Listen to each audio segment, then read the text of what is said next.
l'Ukraine et pendant ce temps, une ONG s'inquiète du sort des armes et munitions livrées en quantité industrielle à Kiev depuis 4 ans. Près de 600 000 ont disparu des écrans radars selon une ONG suisse. Explication Wilfried de Villers. Fusils d'assaut, lance-roquettes, pistolets. Le ministère ukrainien de l'Intérieur lui-même reconnaît qu'un demi-million d'armes portatives ont disparu des registres officiels depuis 2022.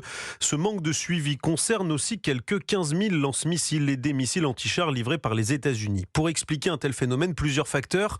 Certaines de ces armes disparues peuvent avoir été détruites ou abandonnées sur le champ de bataille. Une situation sur le terrain qui rend aussi plus compliqué le travail de suivi de chaque arme. Mais l'ONG suisse à l'origine du rapport sur le sujet s'inquiète surtout d'un détournement massif vers des circuits illégaux dans un pays déjà réputé pour être une plaque tournante du trafic d'armes. En septembre dernier, la police ukrainienne a mis la main sur un véritable arsenal à Kiev, principalement des grenades et des fusils automatiques.